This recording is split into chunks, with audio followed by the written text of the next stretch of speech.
ఓం గురుభ్యో నమః. అందరికీ నమస్తే అండి. ఇక్కడ భగవద్గీతలోని అర్జునుడు నరుడు నారాయణుడికి చెప్పాడు అంటారు. ఎందుకలా అన్నాడు అంటే మనల్ని కూడా నారాయణుడవ్వు అంటున్నారు. అంటే దాని అర్థం ఏంటి? మనం భగవంతుడు అయిపోతామనా?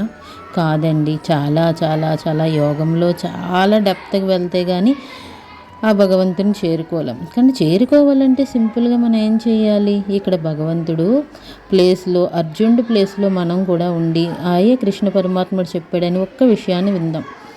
అర్జున యుద్ధం చెయ్యు అంటావు. అంటే ఇక్కడ ఏం చెప్తున్నాడు కృష్ణుడు?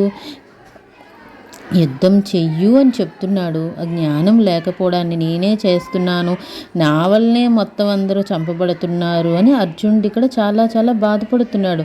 అప్పుడు కృష్ణ భగవానుడు ఏం చెప్తున్నాడంటే చిన్న ఉదాహరణ ద్వారా మీకు చెప్తాను. ఏంటి అంటే చీకట్లో ఒక తాడుని చూసి పాము అనుకొని భయపడే కంటే దీపం తీసుకొని మనం వెళ్ళాము అనుకోండి, చూస్తే అది ఏమవుతుంది? బాబా ఇందాక పాము అనుకున్నాం కాదు, అది చూస్తే తాడు అనిపిస్తుంది. అంతే కదా, మనలోని కూడా అంతేనండి. జ్ఞానం తెలియకపోవడం వలన మనం ఏమనుకుంటున్నామంటే దాన్నే పాము అనుకొని భయపడిపోయి ఆ చీకటికి భయపడిపోయి ఉండిపోతున్నాం.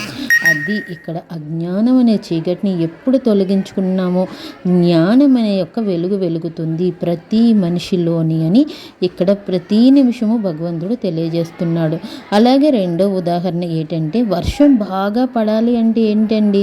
విపరీతమైన మేఘం కమ్మేసి ఉంది, వర్షం బాగా పడుతుంది అని ఊహిస్తున్నాం. అప్పుడు గాలి వచ్చి తీవ్రంగా వేసేసింది అనుకోండి, ఆ మేఘం అంతా తొలగిపోతుంది, వర్షం పెద్దదేమీ పడదు. అంత వర్షం పడాలనుకున్నది కూడా తొలగిపోతుంది. అలాంటిదే అన్నమాట మనలోని ఏంటి అంటే హర్షడ్వర్గాలు అన్నీ మనం నింపుకొని ఉండడం వలన, ఆ జ్ఞానం తెలియకపోవడం ఉండడం వలన గబుక్కని మాట్లాడడం కానీ చేయడం కానీ చేస్తున్నాం. ఎప్పుడు భగవంతుడి యొక్క సాన్నిధ్యంతో ఆయన పూర్తి శరణాగతి తెలిసిందో అర్జునుడు మొదటి అధ్యాయం నుంచి 6 అధ్యాయం వరకు ఒక షట్కంలో కర్మ సిద్ధాంతం గురించి ఇంత చక్కగా చెప్పబడ్డది.